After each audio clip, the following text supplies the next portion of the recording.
What are your general thoughts on like some of the hot narratives right now in the crypto market that you're looking at? Um, yeah, that's a really good question. I think that I would say maybe the more like the bolder view that probably less people have that less people might agree with that would hopefully make for a more interesting conversation is that I'm not super bullish on like L2s as a scaling solution for Ethereum.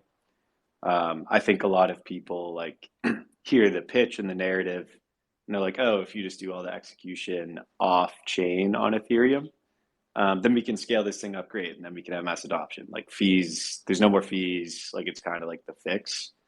Um, but I think probably most people haven't actually looked at how it works and realized that like L2s in aggregate, so like all of them combined, right? Arbitrum, Optimism, like ZK Sync, Sharknet when that's live, all of them combined will still max out at under 1,000 transactions per second.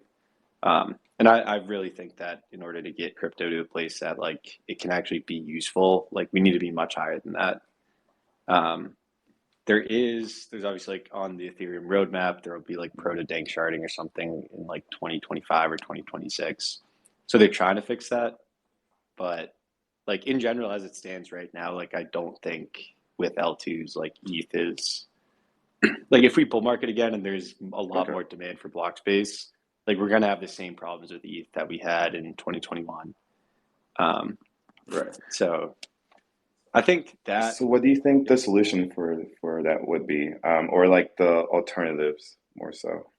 yeah, I think that there is room for all L1s right now, which like I think people disregarded that thesis has taken kind of a roller coaster in the space, right? Where in 2020 people didn't really care. It's like Ethereum's king, like all L1s failed in like 2015 through like EOS and stuff like that. So like Ethereum's king, don't bother trying.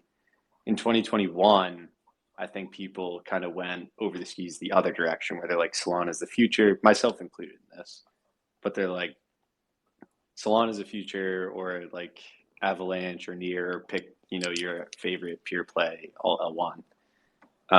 And like they actually scale, we need scale. Um, and then I think in 2022, people got back on like the L2 narrative. And that like the airdrops and everything around it has really taken most people right now. I think that there is room and there is a lot of potential in all L1s right now. Like a lot of the interesting stuff being done. I still think Solana is very interesting, right? Like there's been a lot. They basically took like a nuclear warhead to the face when FTX blew up because FTX helped with so much of their PD, but they're still alive, Yeah. right? Like Backpack is doing cool stuff there right now. They're like the chain itself is still um, like a.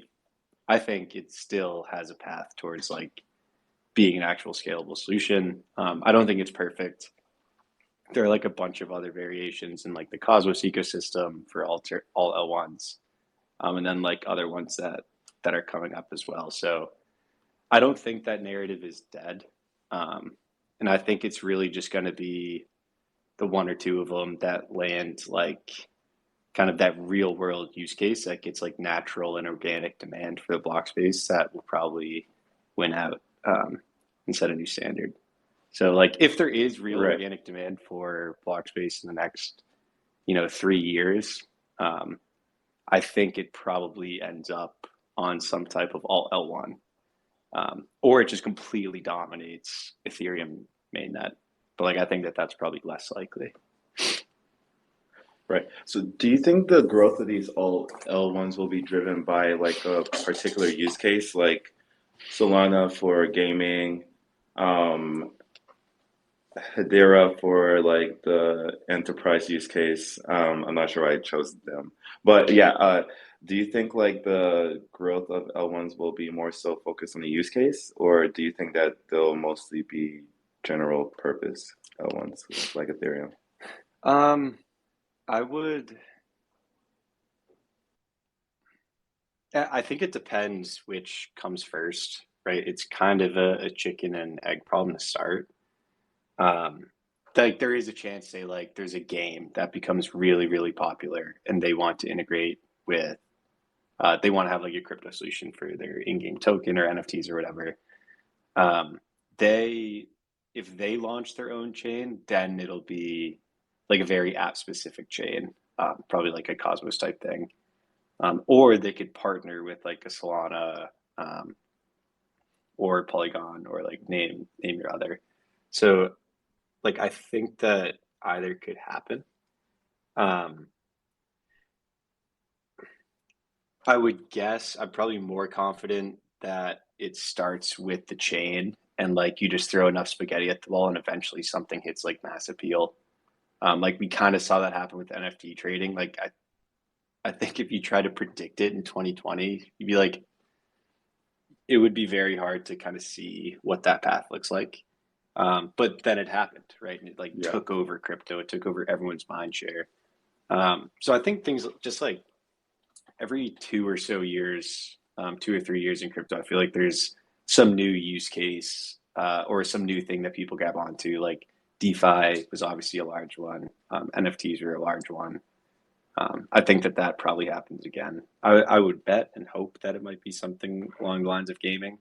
Um, like it could also be gambling, right? Like you can create much better sports betting experiences with like essential limit order book on chain, and like people love sports gambling, so it could be that. It could be something else.